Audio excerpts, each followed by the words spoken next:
ખેડબ્રહ્મામાં આવેલ શ્રી લીલાવંટા પ્રાથમિક શાળામાં એટટાટ આચાર્યનો વિદાય કાર્યક્રમ યોજાયો। લીલાવંટા પ્રાથમિક શાળામાં આજરોજ શાળાના આચાર્ય શ્રી ભાવેશભાઈ પ્રજાપતિનો વિદાય કાર્યક્રમ યોજાયો, જેમાં ગામ લોકોએ તેમનું ઢોલ નગારાથી વાતે ગાતે વિદાય આપી। આ પ્રસંગ કઠિન હતો। ભાવેશભાઈ 2015 થી આ શાળામાં આવ્યા ત્યારે શાળાની સુવિધા ન હતી। તેમના આવવાથી શાળાનું પરિસર અને શાળાનું વાતાવરણ ખીલી ઉઠ્યું હતું। તેમણે સાબરકાંઠા જિલ્લામાં એક બાળ એક ઝાડનું બીડું ઝડપ્યું અને સાબરકાંઠાની દરેક સ્કૂલોને આ સૂત્ર આપ્યું।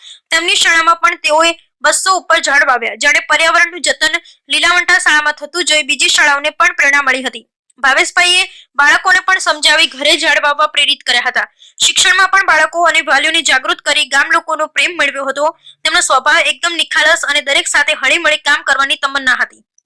આજે વિદાય પ્રસંગે પધારેલ તમામ સ્વજનોનો આભાર વ્યક્ત કરવામાં આવ્યો હતો। સમગ્ર ગ્રામજનો, બારસોલ કંપાના સ્વજનો, શ્રી આદિનાથ મહાદેવ મંડળ, યુવા મંડળ લીલાવંટા શાળામાંથી વિદાય થયેલા શિક્ષકો, આમંત્રણને માન આપી પધારેલા બીજી શાળાઓના આચાર્ય, શિક્ષકો અને માનનીય અધિકારી સાહેબો, આ ઉપરાંત સંદેશથી શુભેચ્છા પાઠવી શુભેચ્છા ને આશીર્વાદ આપનાર સીઆરસી મિત્રો, તાલુકા પ્રાથમિક શિક્ષક સાહેબો, બીઆરસી સાહેબો, આપણા જિલ્લાના શિક્ષણ અધિકારીઓ સાહેબ, પૂર્વ જિલ્લા શિક્ષણ અધિકારી શ્રી હર્ષદભાઈ ચૌધરી સાહેબ, શ્રી આરએસ ઉપાધ્યાય સાહેબ, આપણા પૂર્વ નિયામક પૂજ્ય પંડિત સાહેબના નાના ભાઈ, ડાયટ પરિવાર પ્રાચાર્ય ડોક્ટર મદનસિંહ ચૌહાણ સાહેબ, તમામ લેક્ચરર સાહેબ, તમામ એસઆઈ મિત્રો, યુવા ગ્રુપ ખેડના મિત્રો, શાળાના તમામ દાતાઓ સર્વે હાજર રહ્યા હતા।